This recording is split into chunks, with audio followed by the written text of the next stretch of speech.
एक तो बात तय है कि ये हुकूमत इलेक्शन नहीं कराना चाहती इस खौफ से कि ये बुरी तरह इलेक्शन हार जाएंगे। अब बाकी जो सारे हैं ना वो कहानियां हैं कि ये बार 2 बेंच है, ये 5 बेंच है, 7 बेंच है। दूसरी बात ये मैं बताऊं आपको, ये जो बता रहे हैं बार बार कि ये सारा बोझ एस्टैब्लिशमेंट पे डाल रहे हैं और इनका ख्याल है कि जो पाकिस्तान की फौज है वो इनका सारा बोझ उठा लेगी और वो माशाल्लाह लगा देंगे। मुझे बताइए कि जो भी जो जो थोड़ा बहुत मैं जानता हूँ आर्मी चीफ को, देखिए इस तरह नहीं होता। तो वो एक हद से आगे एस्टैब्लिशमेंट ने पहले ही जो है उनकी कमर दोरी हो गई है इस हुकूमत का बोझ उठाते उठाते। फौज जो है, आर्मी चीफ जो है, उन्होंने पहले पाकिस्तान का सोचना है, पाकिस्तान के मुताबिक उन्होंने आगे चलना है। तो फिर फवाद होगा क्या कल, क्योंकि एक तो फैसला बड़ा वाज़े आया हुआ था। एक मिनट मुझे देना, मैं जरा कंक्लूड कर लूं अपना एनालिसिस। देखिए ये जो इनकी तवक्को है ना कि ये फौज आएगी और अदलिया को भी रौन देगी, आइन को भी रौन देगी, I will be very surprise. मुझे बिल्कुल नहीं लगता कि फौज जो है वो ये करेगी कि इनकी मोहब्बत में इतने वो आगे चले जाएंगे कि वो आइन को भी रौन दे, सुप्रीम कोर्ट को भी रौन दे। ये नहीं होता। सुप्रीम कोर्ट का फैसला बाइंडिंग है। आर्टिकल 190 जो है वो कहता है कि तमाम एग्जीक्यूटिव अथॉरिटीज सुप्रीम कोर्ट के फैसले को इम्प्लीमेंट करने में एड करेंगी। सही। और ये कहना कि हम वो फैसला नहीं मानेंगे, जैसा अभी बिलावल ने कहा, देखिए अगर नहीं मानेंगे, आप यूसुफ रजा गिलानी साहब को पहले आपने इसी बातों पे डिस्क्वालीफाई करवा दिया था। लेकिन फवाद अभी एक सुप्रीम कोर्ट का फैसला था, बड़ा वाजे था, इलेक्शन करवाने थे, 90 दिन से कुछ ऊपर आप वक्त ले ले। अक्टूबर में इलेक्शन जब गया है तो उन्होंने ओरिजिनल फैसले को नहीं माना सुप्रीम कोर्ट के। इसकी वजह है क्योंकि इस मरतबा उतना यूनाइटेड फ्रंट नहीं है अदलिया की जानिब से, उसी का अदलिया में देखो ये भी एक और प्रोपेगेंडा है। कभी अदलिया में यूनाइटेड फ्रंट नहीं होती। अदलिया को फौज की यूनिट तो नहीं है ना कि जनरल ने कह दिया फलाने जनरल साहब का फैसला है सारी वो। लेकिन फवाद साहब ये भी नहीं होता कि इतना पब्लिकली लड़ाई हो कि रजिस्ट्रार साहब को खत लिखे जाए हमारे फैसले के खिलाफ, आपने सर्कुलर कैसे कर दिया, फिर काबीना आए वो उस फैसले को इंडोर्स करते हुए रजिस्ट्रार साहब को फारिग कर दे। ये बहुत public display of difference of opinion है।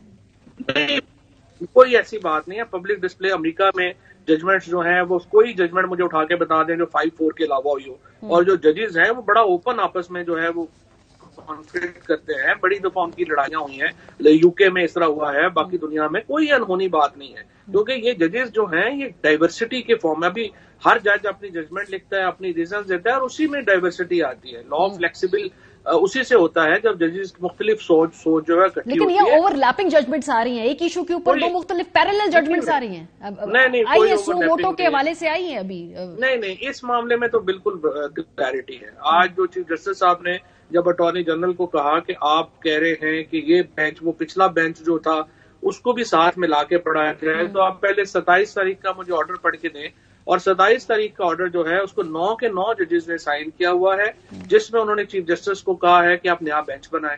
चीफ जस्टिस ने नया बेंच बनाया, उस बेंच ने मैरिट्स के ऊपर सारा केस सुना और 3-2 से एक फैसला आ गया हमारे सामने। सो ये कंट्रोवर्सी मीडिया में है, लेकिन अदालत के अंदर अटॉर्नी जनरल और इरफान कादर और जो बाकी वकील थे इनके गवर्नमेंट के, वो बिल्कुल इसके सामने बेबस थे। उनको समझ नहीं आ रहा था कि उन्होंने इसके ऊपर क्या उन्होंने अपनी जो है वो मौकफ लेना है। सो ये जो कंट्रोवर्सीज हैं ये मीडिया की हद तक हैं, इससे अलावा कोर्ट रूम में ये कंट्रोवर्सीज। रजिस्ट्रार साहब को अभी वफाकी काबीना के इजलास हो, मैंने कहा पता नहीं शायद कोई इतनी बड़ा कोई फैसला करने जा रहे हैं, हमें तो खर्चा था कहीं कोई रेफरेंस ही ना फाइल कर दें।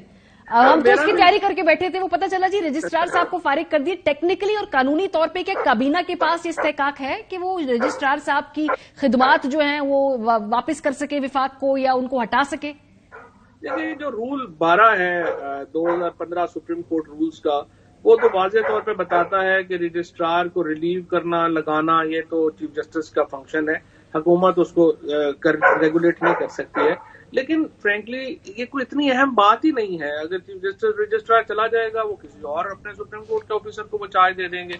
और मैं एक्चुअली मैंने इसी से ये अंदाजा लगाया है कि गवर्नमेंट इज क्लूलेस। उनके पास कोई स्ट्रेटजी नहीं है कि अगर आधी रात को काबीना की मीटिंग हो रही है और ये सब लोगों को बाहर बुला के और फैसला ये है कि रजिस्ट्रार ग्रेड 22 के अफसर को हमने विड्रॉ करना है, तो आप इससे अंदाजा लगा लें कि they are clueless, they don't know what to do actually. अच्छा, ऑलरेडी पहले फैसले के अंदर अदालत बड़ा वाजे से बता चुकी है कि भाई किसने तारीख देनी है, किसने मुशावरत करनी है, किसने जो है वो फैसिलिटेट करना है, पैसे कहां से आने हैं, फिर वो जो हमें पर्सनल चाहिए होगी वो कैसे अरेंज।